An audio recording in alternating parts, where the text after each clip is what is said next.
आणि व्यासपीठावर जे 2 मान्यवर उपस्थित आहेत त्या मान्यवरांच्या शुभास्ते पारितोषिक देण्यापूर्वी या स्पर्धेच्या संयोजनाबद्दल आणि या स्पर्धेतील सर्व खेळाडूंना शुभेच्छा देण्यापर मी आदरणीय महापौर साहेब आणि आदरणीय धीरज भाऊ घाटे यांना विनंती करतो की आपलं थोडक्यात मनोगत आम्हाला अपेक्षित आहे. द हिंदू फाउंडेशनच्या माध्यमातून दरवर्षीप्रमाणे यंदाही शहरी सौष्ठव स्पर्धेचं या ठिकाणी मोठ्या प्रमाणामध्ये आयोजन केले गेले. धनंजय जाधव आणि त्यांच्या सर्व मित्र परिवाराचं सर्व सहकाऱ्यांचं मनापासून पहिलं अभिनंदन करूया की सातत्यानं अनेक वर्ष एखादा उपक्रम करणं सोपं नसतं.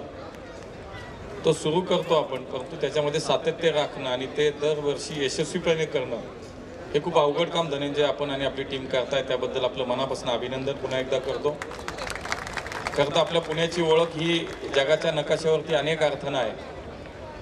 सांस्कृतिक नगरी, विद्येचं माहेरघर, IT हब अशा वेगवेगळ्या अर्थानं आहे. परंतु त्यामध्ये क्रीडा नगरी म्हणून सुद्धा याचा उल्लेख आवर्जून केला पाहिजे. या पुण्यानं आपल्या देशाला, राज्याला अनेक मोठे खेळाडू दिले. त्याचं एक ज्वलंत उदाहरण या ठिकाणी आपल्याला शांताराम बापूच्या माध्यमातून पाहायला मिळेल. अर्जुन पुरस्कार असतील, छत्रपती पुरस्कार विजेते असतील, अनेक खेळाडू या ठिकाणी या शहरानं दिले.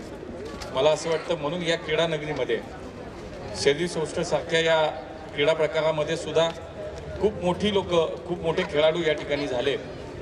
आणि त्याचीच एक परंपरा आपल्या संघटनेच्या माध्यमातून आपण सर्व मंडळी सातत्यानं प्रयत्न करता, प्रयत्नशील असता आणि अशा खेळाडूंसाठी हे व्यासपीठ उपलब्ध करून देणं ही मला असं वाटतं त्या खेळाडूंसाठी एक संधी आहे. आणि त्याचं निमित्त धनंजय जाधव आणि त्यांची टीम ही वर्षानुवर्षे ही संधी उपलब्ध करून देते. मी धनंजय जाधव सहित संघटनेचं सुद्धा मनापासून अभिनंदन करेल की आपल्या संघटनेच्या माध्यमातून या खेळाला प्रोत्साहन देणं, हा खेळ वाढवणं यासाठी सुद्धा खूप प्रयत्न केले जातात. आमच्या सगळ्यांच्या शुभेच्छा आपल्यासोबत, आपल्याबरोबर आहे.